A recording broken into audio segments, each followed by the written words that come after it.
হাসির রাজা, জ্ঞানের রাজা, রসিক রাজা। মানে আমি তোমায় সকাল সকাল কোন অলক্ষণে কথা বললাম রানী? আমি তো কিছুই বুঝতে পারছি না। বললেন না, অলক্ষণে কথা বললেন না। ভুলে যাবেন না, আমি আপনার রানী, এই কৃষ্ণনগরের রানী। আমি তো তোমায় একটু কোনো কথা নয়, হ্যাঁ? নিজের কাজ নিজে করুন, বুঝলেন? অন্দরমহলে আমার অনেক কাজ আছে। নিজের কাজ নিজে করব? আমি তোমার স্বামী, আমি তোমার কাছে এইটুকু আবদার করতে পারি না? হ্যাঁ,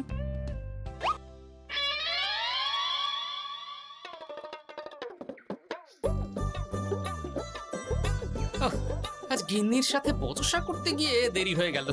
মহারাজ আবার আমার দেরি দেখে রেগে না যান।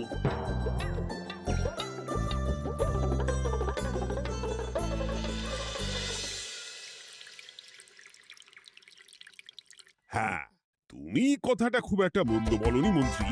এতে রাজ্যবাসীরও উপকার হবে আর রাজকোষেরও খুব একটা চাপ পড়বে না। তাহলে মহারাজ সব ঘরে ঘরে এই বার্তা পৌঁছে দিই। কি এত বড় সাহস তোমার? আমার মুখে মুখে কথা বলছো? যাও, বেরিয়ে যাও বলছি আমার চোখের সামনে থেকে। তোমায় আর দেখতে চাই না। আমি আবার কি বললাম মহারাজ? কি বললে মানে? কি বলতে বাকি রাখলে শুনি? বলছিলাম কি, অপরাধ নেবেন না মহারাজ, সেনাপতি তো। চুপ, একদম চুপ। আমি মরছি নিজের জ্বালায় আর তুমি ওই ভুল ভাল বলে আমার মাথা বিগড়ে দিতে চাইছো? মহারাজ রেগে আগুন, এই ছিলেন ঠান্ডা, এই তো মুখে হাসি ছিল, এখন হাতে ডান্ডা। কি বললে কবি? তুমি আমায় অপমান করলে? যাও, এক্ষুনি তোমরা সবাই দূর হয়ে যাও আমার সামনে থেকে। কাউকে চাই না আমি। এই মুহূর্তে রাজসভা আমি শূন্য দেখতে চাই, না হলে আজ সব কটার গর্দান নেব আমি। যাও বলছি।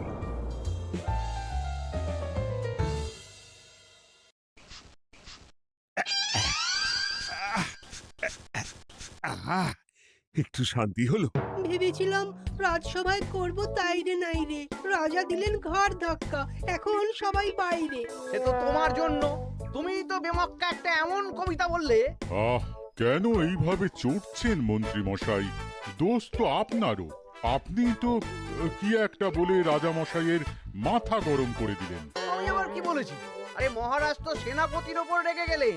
আরে বাবা, আমি আবার কি করলাম? পণ্ডিত মশাই কি সব বলে দিলেন, তখনই তো মহারাজ। এই আমার নামে একটা অসাধু বাক্য বললেই আমি কিন্তু।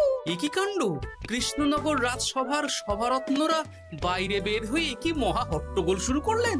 মহারাজ সবাইকে একসাথে ঘাড় ধাক্কা দিয়েছে। ওরে বাবা, এতগুলো ঘাড়ে রাজামশাই একসাথে ধাক্কা দিলেন কিভাবে? আচ্ছা, দোষটা কে করলো? দোষ করেছে ও, দোষ করেছে ও। দোষ করেছে ও। দোষ করেছে ও। এবারেও কেউ একমত হতে পারলেন না কে দোষ করেছে। হ্যাঁ, আচ্ছা বেশ, কি হয়েছে কেউ একটা খুলে বলুন দেখি। আমি বলছি, মহারাজ বেশ খোশ মেজাজি ছিলেন, কিন্তু হঠাৎ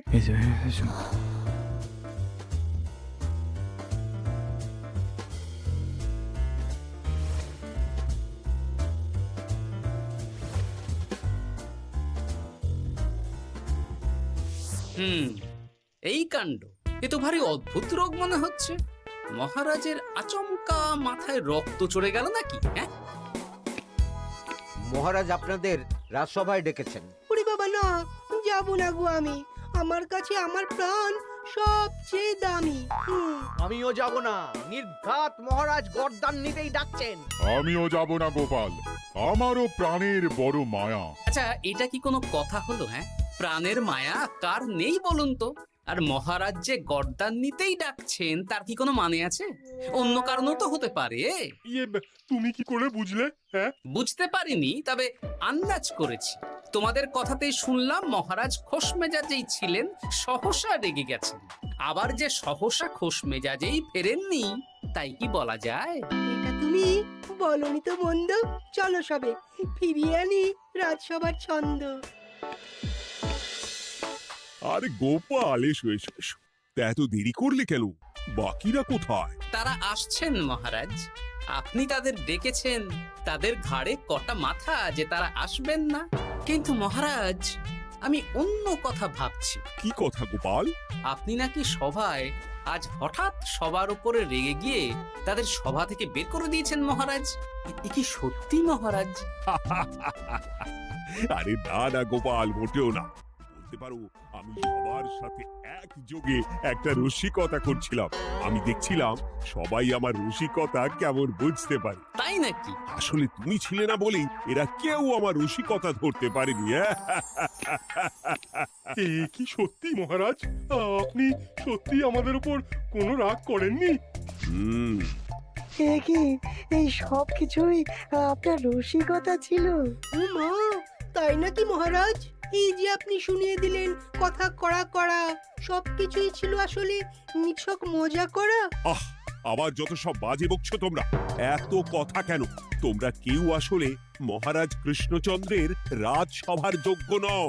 যাও যাও, দূর হয়ে যাও। কিন্তু মহারাজ, এই যে আপনি বললেন। আহ, তুমি সবার আগে যাও তো। তুমি হলে সব নষ্টের গোড়া। যাও বলছি, আমার আর ভালো লাগছে না। যাও। জপ বাবা।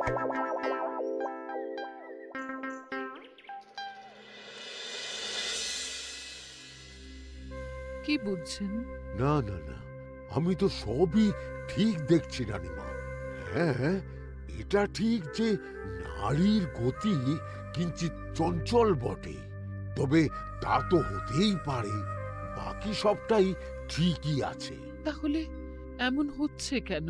মহারাজ এইভাবে যখন তখন রেগে যাচ্ছেন কেন?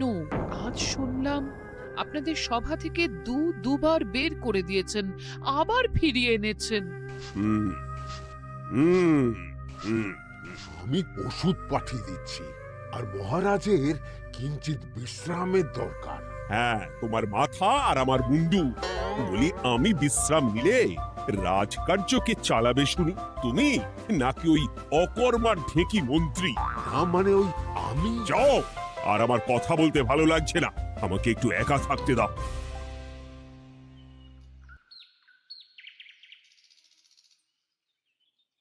ব্যাপারটা কি বুঝলে গোপাল? রাজবৈদ্য তো মহারাজকে দেখতে রাজবাড়িতে গেছেন। কি মনে হয়? গতকালও আমি যখন বাগানে গেলাম,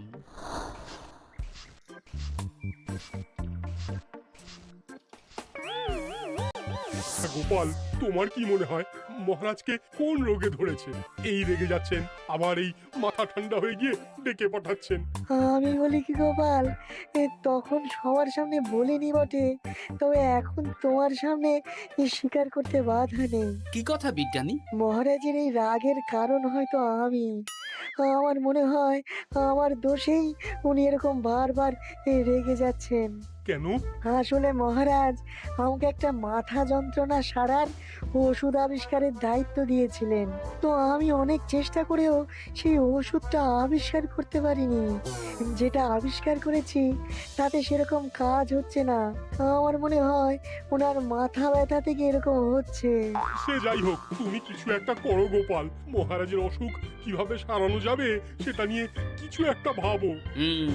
ভাবতে তো হবেই। আজ সন্ধেবেলায় তুমি তোমার বাড়িতে বাকি সভাসদদের ডেকে আনো, আমি সমাধান সঙ্গে নিয়ে সময় মতো চলে আসবো। আচ্ছা বেশ, তাই হবে।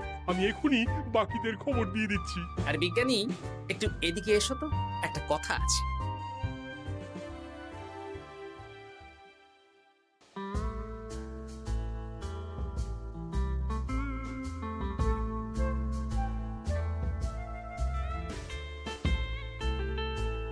গো, বলি এইভাবে ঘুরলে কি মহারাজের ব্যামো সেরে যাবে? তা সারবে না। তার চেয়ে এক কাজ করি, কিছুটা আলু আর ছোলা সেদ্ধ করেছি, তার সাথে নুন, লঙ্কার গুঁড়ো আর লেবু দিয়ে মেখে আলু কাবলি বানিয়ে দিই, কি বলো? হ্যাঁ, দাও দাও দাও, মন্দ হয় না। মহারাজের মন উচ্চাটন। তার কি কারণ? মাঝে মাঝে আসছেন আর মহারাজ রেগে আগুন হয়ে যাচ্ছেন, আবার যেই সে ব্যামো ঠিক হয়ে যাচ্ছে মহারাজ সেই আগের মতন। তার উপর আবার সভাসদেরা মনে করছে তাদেরও কোনো দোষ আছে। তাহলে দুয়ে দুয়ে চার করতে হবে, কিন্তু কিভাবে কিভাবে কিভাবে? এই নাও, আলু কাবলি খেয়ে পেট ঠান্ডা করে নাও দেখি। আহ, বেশ কিছুদিন আগে বিজ্ঞানী লেবুর রসের জাদুর কথাই তো বলছিল। আচ্ছা গিন্নি, তুমি তোমার বিয়ের সময় তোমার বাবার মুদির দোকানের একটা কাঠের ছোট বাক্স পেয়েছিলে না, যাতে শ্বশুর মশাই মোহর রাখতেন? উমা, সে বাক্স তো ঝুলকালি মেখে আছে গো, তা দিয়ে তোমার কি হবে? ঝুলকালি লেগেছে? বাবা বাবা বাবা, তাতে তো আমার কাজ আরো ভালো হবে। যাও যাও যাও, নিয়ে এসো দেখি। আমি ততক্ষণে বেশ খানিকটা অদৃশ্য কালি বানিয়ে ফেলি। না না, আমি তো বলছি মহারাজের কোনো রোগ নেই, সামান্য উদ্বেগ ছাড়া আর কোনো সমস্যাই নেই মহারাজের। তাহলে মহারাজ আমাদের এই তুর্কি নাচন কেন নাচাচ্ছেন শুনি, মস্করা করে? তাই তো উত্তর জানা চাই তো। আর এই যে এত জরুরি তলব পাঠিয়ে গোপাল আমাদের ডেকে পাঠালো, তার তো টিকিরও দেখা নেই। গোপাল কি করবে শুনি? যে রোগ আদপেই নেই সেই রোগ কিনা ওই গোপাল ছাড়াবে? আমার তো বিশ্বাসই হয় না। বিশ্বাসে মিলায় বস্তু, তর্কে বহু দূর, তাই না মন্ত্রী মশাই? পেলে গোপাল, মহারাজের রোগ সারাবার কোনো উপায় পেলে? আচ্ছা গোপাল, রাজবৈদ্য বলেছেন মহারাজের কোনোই অসুখ নেই, তা তুমি কি সারাবে শুনি? হ্যাঁ, রোগ হয়তো রাজবৈদ্য মশাই ধরতে পারেননি, কিন্তু কিছু তো আছেই যার জন্য মহারাজ এমন আচরণ করছেন, তাই না? তা তুমি বলো না মহারাজ এমন কেন করছেন, আর কি তার সমাধান? এক এক করে বলি। আমি ভেবে দেখলাম এর জন্য আমরাই দায়ী। বলো কি? আমরা সবাই কোনো না কোনো সময়ই মহারাজের রাগের কারণ হয়েছি, তাকে আঘাত দিয়েছি, বিষণ্ণ করেছি। ইচ্ছে করে করিনি হয়তো, কিন্তু করেছি। আর মহারাজ সেই সব কথা বুকে চাপা দিয়ে রেখেছেন। তুমি বলতে চাইছো অতীতে সেই সব ভুলের কারণেই মহারাজ এমন করছেন? আমার তো তাই মনে হয় সেনাপতি। আচ্ছা, তর্কের খাতিরে যদি তাই ধরে নি, তাহলে এখন আমাদের কি করণীয়? আমরা তো কাল যন্ত্রে চেপে অতীতে ফিরে যেতে পারবো না যে সেই সব ভুলগুলো শুধরে দেব। তা হয়তো হবে না, কিন্তু কিংকর্তব্য বিমূঢ় বাবার আদেশ যদি মানি, তাহলে এই সমস্যার সমাধান সম্ভব মন্ত্রী মশাই। কি বললে? ত্রিকালজ্ঞ বাবা কিংকর্তব্য বিমূঢ়, সে আবার কি গোপাল? আছেন একজন জ্ঞানী ব্যক্তি, আমার খুব পরিচিত। তার দেওয়া একটা উপদেশ আমার জানা আছে। আমার বিশ্বাস তাতে মহারাজের এই সমস্যার সমাধান হয়ে যাবে। কি করে শুনি? এই কালি হলো অদৃশ্য কালি। কলম দিয়ে অদৃশ্য কালিতে কাগজের উপর লিখতে হবে। কি লিখতে হবে? লিখতে হবে যে মহারাজের সাথে অতি সাম্প্রতিক কালে আমরা যা যা অন্যায় করেছি তাই লিখতে হবে। কোনো মিথ্যে কথা লেখা যাবে না। তবে চিন্তা নেই, অদৃশ্য কালি, ফলে কেউ কারো লেখা পড়তে পারবে না। এইবার এই কাগজ ভাঁজ করে ফেলে দিতে হবে এই বাক্সে। বাক্সে তালা, তার চাবি থাকবে মন্ত্রী মশাইয়ের কাছে। আবার আমার কাছে কেন? পরে যাতে কোনো সন্দেহ না করেন, যা সন্দেহবাতিক মন আপনার। বললে এইবার এই বাক্স সারা রাত নদীর ধারে বটতলায় পড়ে থাকবে, চাঁদের আলো পান করবে। তারপর সকালে আমরা সবার সামনে এই বাক্স ফেলে দেব নদীর জলে। সবার অন্যায় সারা রাত চাঁদের আলো পান করে শুদ্ধ হয়ে ভেসে যাবে নদীর জলে। ব্যাস ব্যাস, আমরা সবাই পাপ মুক্ত হয়ে যাব। একদম সবাই শুদ্ধ হয়ে যাব, আর মহারাজের ব্যামো সেরে যাবে। কিন্তু তুমি কোনো চালাকি করছো না তো গোপাল? অদৃশ্য কালিতে লেখার সাথে আমি আর কোন চালাকি করব মন্ত্রী মশাই? দেখুন, আমি একটা কাগজে লিখছি।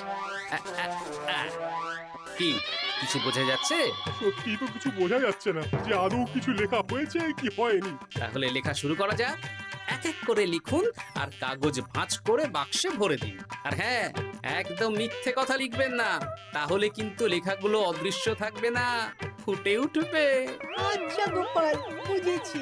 কলম কালি মন, লেখে 3 জন। মিথ্যে কথা লিখে দিলেই ঘটবে অঘটন।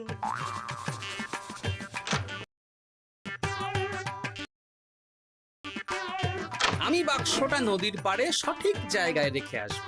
তারপর কাল সকালে সবাই মিলে এই বাক্স ফেলে দেব নদীর জলে। ঠিক আছে?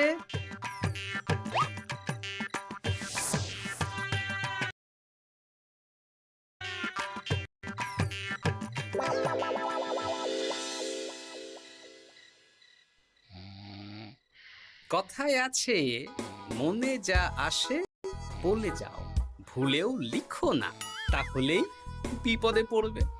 এদিকে কেমন সবাই নিজের নিজের দোষ লিখে বাক্সে ফেলে দিয়েছে। ভাগ্যিস আমি সবার লেখা কাগজগুলো রাতের অন্ধকারে বের করে আনলাম।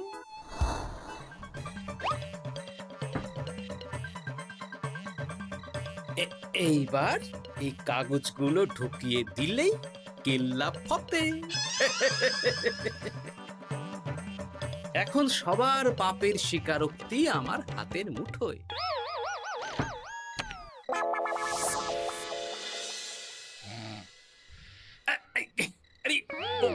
ও মা গো, ও বাবা গো, বলি নাক ডেকে তো ঘুমোচ্ছ, আর পিঠটা একটু চুলকিয়ে দাও দেখি। এই জন্যই তো মাথাটা যায় গরম হয়ে। আরে এই সহজ ব্যাপারটাই তো আমি বুঝতে পারিনি। মহারাজের অসুখ তাহলে এই। যাক, এই রাতের বেলাতেই একসাথে একটা ঢিল পেয়ে গেছি। এক ঢিলে মারবো দুই পাখি। রাজার অসুখও সারবে, আবার সব কটা পাজি শায়েস্তাও হবে।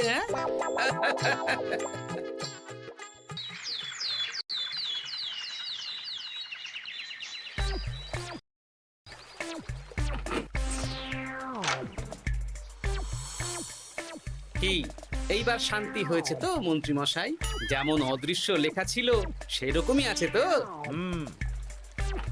কিন্তু এতে কি মহারাজের রোগ সেরে যাবে? যাবে না মানে? মনে করুন সেরে গেছে।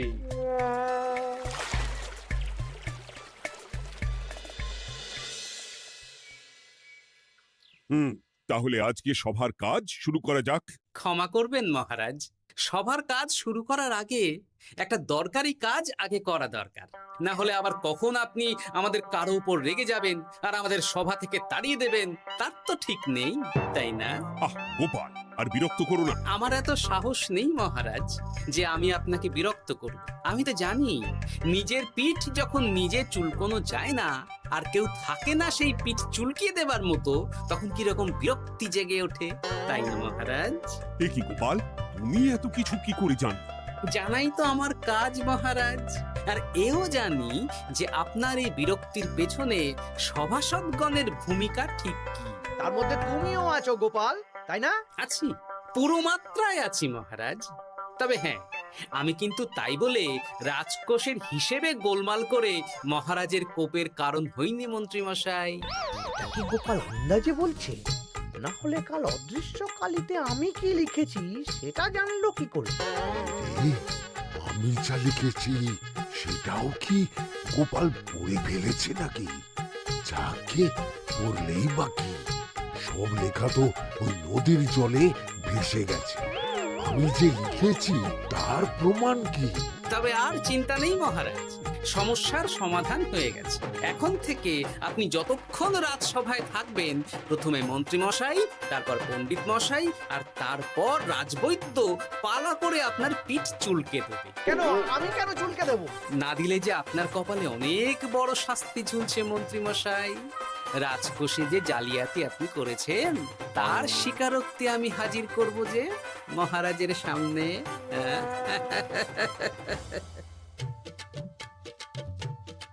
এই নিন মহারাজ, মন্ত্রী মশাইয়ের পাপের স্বীকারোক্তি। আপনি আগে মন্ত্রী মশাইয়ের লেখাটা পড়ুন, তারপর একে একে সকলের স্বীকারোক্তি দিচ্ছি।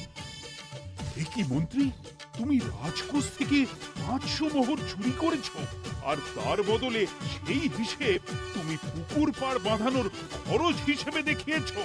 এই সেরেছে, এটা ফুটে উঠলো কি করে? সে অনেক কাণ্ড মন্ত্রী মশাই, বাকিদের সবারটাই আছে, এত জেনে কাজ কি? না না, জানতে তো হবেই। তাহলে শুনুন, এই অদৃশ্য কালি আসলে লেবুর রস। গতকাল রাতে আমি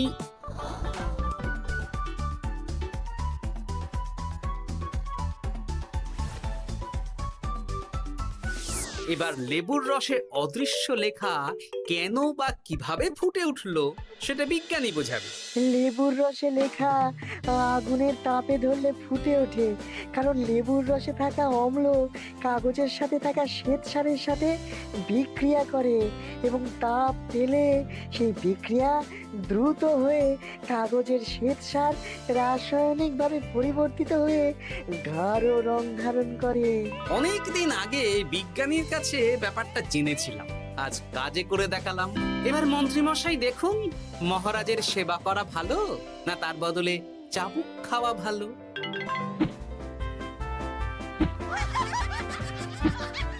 ওরে বাবা না, না, উহ! আগে যেমন বুনো ওল তেমনই তো বাঘা তেঁতুল হবে মন্ত্রী মশাই। যা, রাজা মশাইয়ের মেজাজ আবার বিগড়ে যাওয়ার আগেই কাজ শুরু করে দিন ও বাকিদেরকে সেবা করার সুযোগ করে দিন। আজ থেকে ভুল হলে শুধরে নেব ভুলকে। মন্ত্রীমশাই মহারাজের পিঠ দেবে চুলকে।